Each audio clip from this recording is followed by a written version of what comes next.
Tous ceux qui commencent à apprendre le russe font face au problème de mémorisation des adjectifs.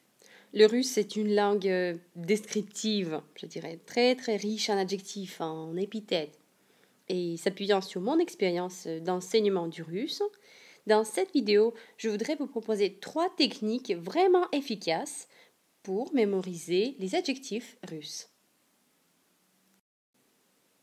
Technique numéro 1.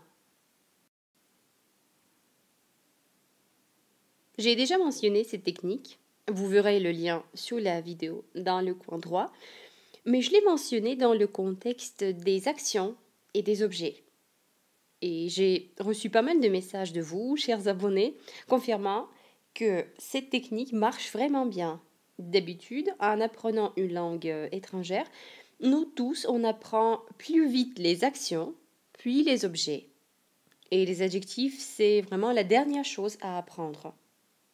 Regardez cette image.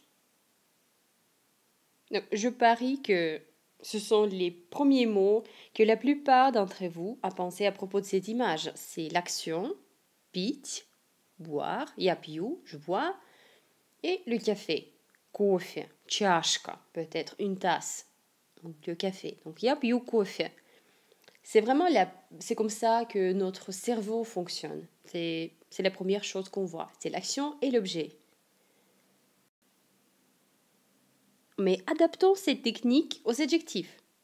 Le secret est bien simple. Apprenez l'objet avec l'adjectif. Chaque jour, vous voyez des centaines, voire des milliers d'objets. Donc, apprenez au moins 3, 5, à peu près, de 3 jusqu'à 5 objets par jour, mais avec les adjectifs qui les décrivent. Qu'est-ce que vous voyez ici? Peut-être белая чашка, белая чашка, une tasse blanche.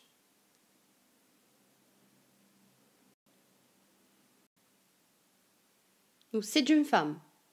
Quelle est-elle pour vous? Elle est belle peut-être? Красивая девушка. Красивая девушка. Belle jeune fille. Le truc est que chacun d'entre nous voit ici quelque chose de soi-même. C'est toujours différent. Et ce que vous allez voir, c'est ça ce que vous souviendrez probablement. Donc alors prenez ce premier adjectif et répétez-le dans votre tête.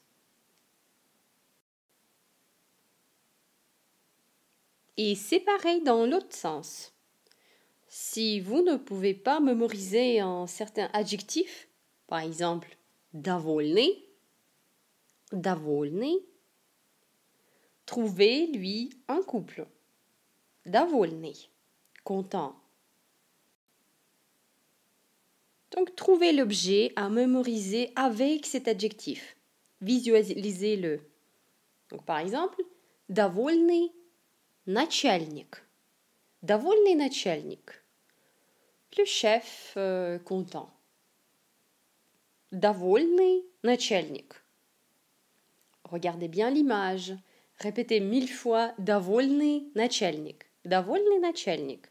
Répétez cette combinaison de mots jusqu'à ce que vous soyez sûr de la mémoriser bien.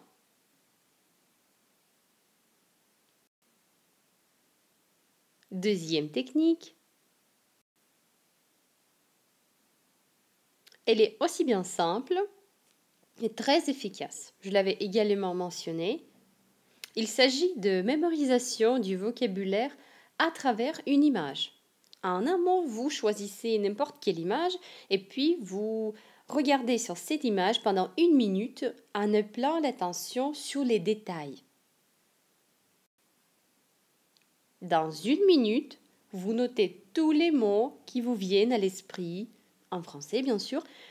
Donc, maintenant, concentrons-nous sur les adjectifs. L'astuce est la même que dans les techniques précédentes. Chacun voit ses détails, ses adjectifs dans sa propre perspective. Par exemple, moi je vois ici милую, симпатичную, маленькую девочку. Je vois une fille, Masha, qui est donc jolie, sympa, elle est petite, etc. vous, sans doute, vous pouvez voir quelque chose d'autre. Qu'est-ce que vous voyez ici sur cette image? Notez bien les adjectifs.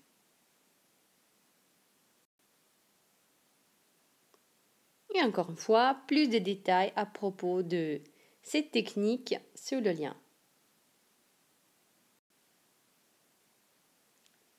Третья техника, troisième technique. Elle est très simple aussi. Presque tous les adjectifs ont le contraire. Donc, mémorisez les adjectifs antonymiques. C'est comme ça que notre cerveau fonctionne. Encore une fois, nous mémorisons mieux les opposés, surtout avec les images. Donc, si vous apprenez les adjectifs antonymiques, vous allez sans doute doubler votre vocabulaire des adjectifs. L'exemple: веселый человек, грустный человек. Веселый человек, un homme gai, joyeux. Грустный человек, un homme triste. Et c'est sur la base de cette idée que j'ai fait la deuxième vidéo bonus sur les 60 adjectifs pour décrire le caractère d'une personne en russe. Vous pouvez accéder à cette vidéo sur le site pakat.net. Lien direct est en description. Увидимся там. On se voit là-bas.